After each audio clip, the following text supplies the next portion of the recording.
त्रिस्तरीय पंचायत चुनाव पर रोक लगा दी गई है। नैनीताल हाईकोर्ट ने रोक लगाई। आरक्षण पर स्थिति साफ नहीं, हाईकोर्ट की तरफ से कहा गया। नोटिफिकेशन जारी नहीं हुआ है। 25 जून से नामांकन होने थे शुरू। 10 और 15 जुलाई को मतदान होना था। 2 चरणों में होना था मतदान। और अब इस बीच जो है अब हाईकोर्ट की तरफ से रोक लगा दी गई है। हाईकोर्ट की तरफ से कहा गया है कि आरक्षण पर स्थिति साफ नहीं है। ये बड़ी खबर आपकी टीवी स्क्रीन पर है। उत्तराखंड से आपको बता दें कि त्रिस्तरीय पंचायत चुनाव होने थे, अब उन पर रोक लगा दी गई है। नैनीताल हाईकोर्ट ने रोक लगाई है। आरक्षण पर स्थिति साफ नहीं है, हाईकोर्ट की तरफ से कहा गया। और साथ ही हाईकोर्ट की तरफ से कहा गया नोटिफिकेशन जारी नहीं हुआ है। और आपको बता दें कि 25 जून से नामांकन शुरू होने थे और वहीं 10 और 15 जुलाई को मतदान होना था। 2 चरणों में मतदान होना था। पर इसी बीच ये बड़ी जानकारी सामने आई है और अब हाईकोर्ट की तरफ से रोक लगा दी गई है। ये बड़ी खबर आपकी टीवी स्क्रीन पर है। त्रिस्तरीय पंचायत चुनाव पर रोक लगा दी गई है। नैनीताल हाईकोर्ट ने रोक लगाई है और हाईकोर्ट की तरफ से कहा गया है कि आरक्षण पर स्थिति साफ नहीं है। इस खबर पर हमारे साथ ज्यादा बातचीत के लिए ब्यूरो हेड राव शफात अली जुड़ गए हैं। राव शफात अली, क्या कुछ जानकारी है? जिस तरीके से त्रिस्तरीय पंचायत चुनाव होने थे और उन सभी को लेकर अब तैयारियां जोरों शोरों से देखने को मिल रही थी, वहीं अब इस बीच जो एक खबर सामने आ रही है, चुनाव पर रोक लगा दी गई है। क्या कुछ अपडेट है, क्या कुछ जानकारी है इस खबर को लेकर? जी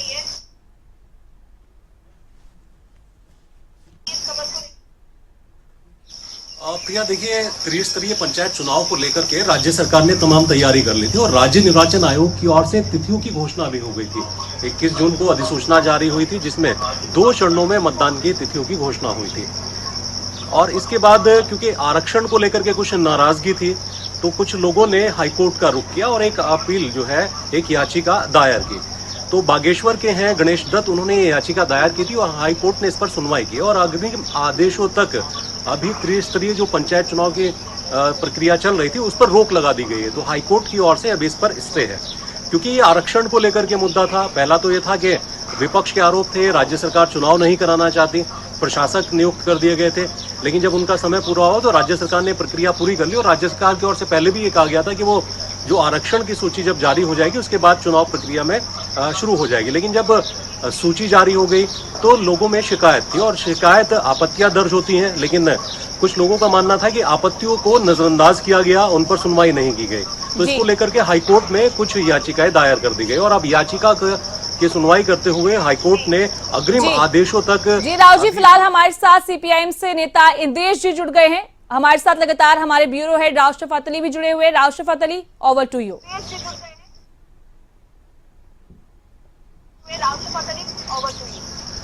इंद्रेश जी, आपने भी आवाज उठाई थी और आपने सोशल मीडिया पर भी लिखा था कि राज्य सरकार के ऊपर आपने गंभीर आरोप लगाए थे कि रोटेशन प्रक्रिया का सही से तरीके से, एक तरीके से कहें तो उसका उल्लंघन भी किया जा रहा है, रोटेशन प्रक्रिया नहीं अपनाई जा रही है, आपने लिखा था। तो क्या नाराजगी है और अब हाईकोर्ट ने इस पर रोक लगाई है?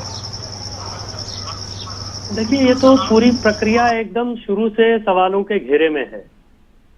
पहले तो सरकार ने जो निर्धारित समयावधि है चुनाव कराने की, वहां चुनाव नहीं कराए।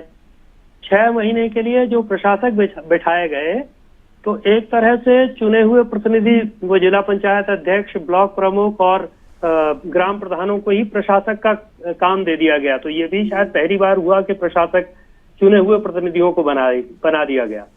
फिर 6 महीना उसको और बढ़ाने की कोशिश की गई। राजभवन को अध्यादेश भेजा गया जिसे राजभवन ने स्वीकार नहीं किया। जब वो अध्यादेश स्वीकार नहीं हुआ, फिर 1 महीना के टाइम के लिए एक आदेश निकाला गया और उसके बीच में ये जो रिजर्वेशन की प्रक्रिया हुई, तो एक तरह से उसमें ये बहुत साफ दिखाई दे रहा था कि मनमाने तरीके से रिजर्वेशन किया जा रहा है। रोटेशन जिस तरह से होता है कि जो सीट एक बार रिजर्व है, अगली बार वो दूसरी कैटेगरी में जाएगी, तो बहुत सारी जगह ये दिखाई दे रहा था कि रोटेशन का उस तरह से पालन नहीं हो रहा है। और यहाँ तक कि लोगों की आपत्तियों की कोई सुनवाई नहीं हुई। जनगणना में तो ऐसा हुआ, राज्य सरकार चुनाव कराना चाहती। देखिए, जनगणना का जो मुद्दा है तो केंद्र सरकार के हाथ में है।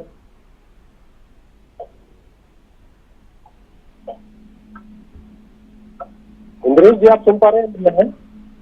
जी जी जी। इंद्रजीत जी, मेरा सवाल आपको मैं दोबारा दे रहा हूँ,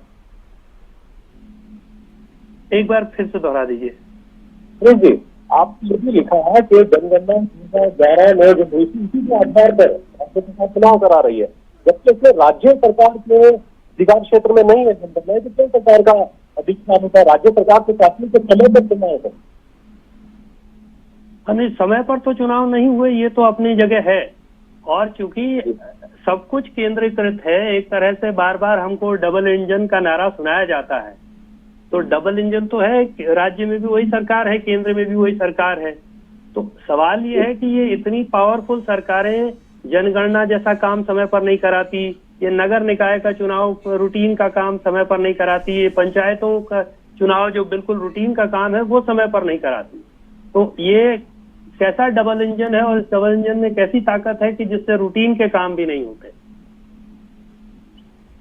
शुक्रिया मैथुरी जी, शुक्रिया।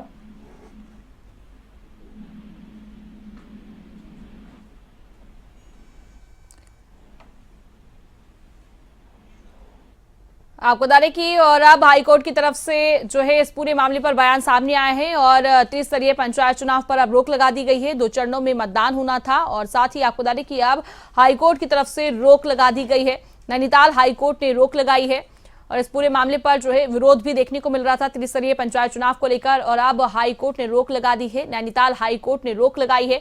आरक्षण पर स्थिति साफ नहीं है, ये हाईकोर्ट की तरफ से साफ तौर पर कहा गया है। और साथ ही हाईकोर्ट की तरफ से कहा गया नोटिफिकेशन जारी नहीं हुआ, 25 जून से नामांकन होने थे शुरू और 10 और 15 जुलाई को होना था मतदान और 2 चरणों में मतदान होना था। इसी बीच अब ये जो है रोक लगा दी गई है।